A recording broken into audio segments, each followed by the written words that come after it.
Hello, everyone. My name is Elder T.Latoya Cunningham, visionary and founder of Launch to Jesus Initiative. And thank you for tuning in today. And I have a question for you. And it's a rhetorical question, but it's a one that we have to examine very closely in this hour. Who are your friends? I'll give you a minute. Think about it. Who are your friends? And are those friends friends of God? Amen. And this is what I mean. I've been interrogating my circle. So it's not just me putting it out there saying you should interrogate your circle. I have been interrogating my circle. And for me to reach my full potential and destiny in God, I have to be surrounded by the right people. Now, since I've been saved for many years now, I have had the honor and the pleasure of having a group of intercessors that pray for me. And that's all wonderful. But it's not just about the group of intercessors that pray for me. It's also about strategic relationships in this hour. And it's not where you're trying to do it in works, but you're trying to work with your faith. Come on, y'all. If you work it, it'll work with you. You have to work with your faith. You have to be joined to like-minded people. And everybody in your circle can't be someone that is from your past. You have to understand that. Now, I've said that many times in videos that you can't take everybody with you. I know you heard a lot of content creators say that. But this is just not a tongue-in-cheek statement. You can't. You just simply can't. And I'm not just talking about friends. I'm even talking about family. Me personally, I'm going to be transparent. I am very selective about the family that I have in my circle. If they're not moving towards something, moving with me through something, supporting me in something, being able to receive and allow me to support them, they're gone.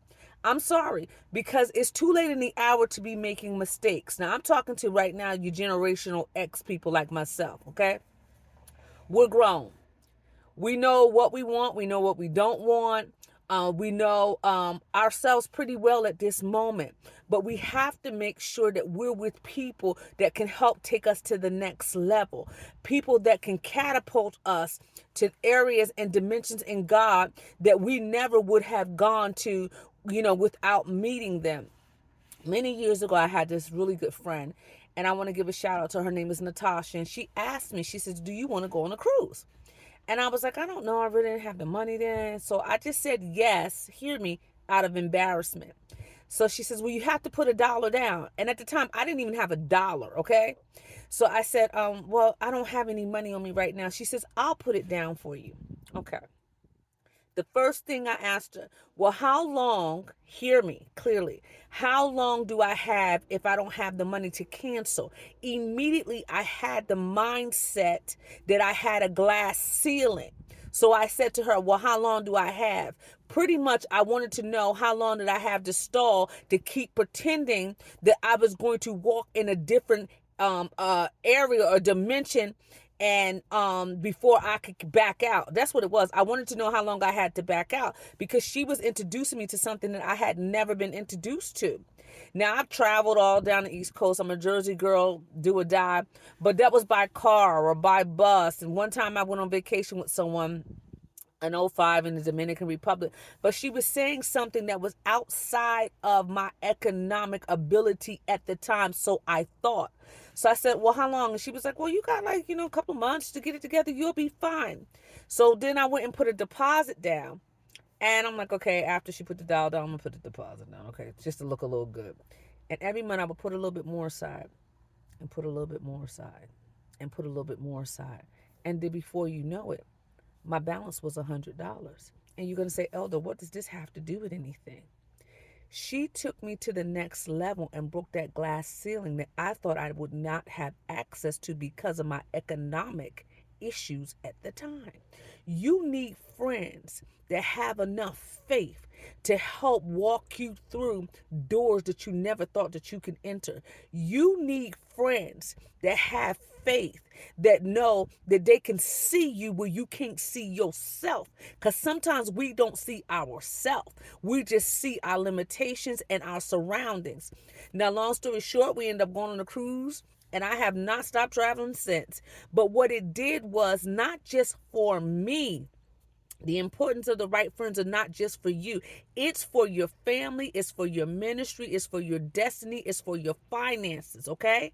So what that did when we went to the next level and we actually went on the cruise, me and my son, ever since then, like I said, I've been traveling. Now I'm introducing the next generation to a world that I never thought that we could have access to because of our financial limitations at the time. So now we done broke that glass ceiling, and now we have been able to come and taste and see that the Lord is good. Amen. So what I'm saying to you on today is that the right friends are going to introduce you to the right revelation at the right time, at the appointed time, and walk you through places that you've never been before.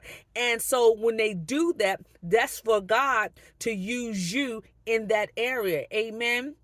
And so now, like I said, me and my son, we always going somewhere, and it's never about how much money I have or don't have.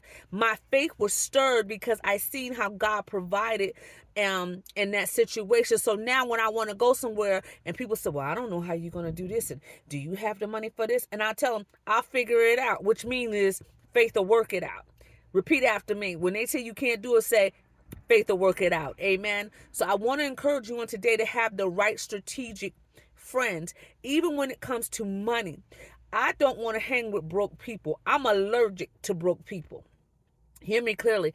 I'm allergic to broke people. Now, if you're broken in spirit, that's something different, because God has developed me and delivered me, myself, and raised me up to be a deliverance ministry. That's different. I'm not being bougie or stuck up, but I'm allergic to brokenness. I'm allergic to broke people, because broke people are going to sooner or later start siphoning off of you, and guess what, you going to be broke too.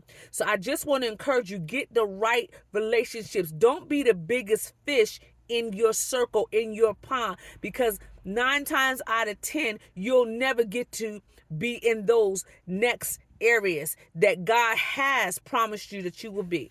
Be engaged in the things of God, be equipped in the things of God, and be excited about the things of God. My name is Elder T.Latoya Cunningham, and this is a public service announcement. I'm allergic to broke people. Pass it on. Bye-bye for now.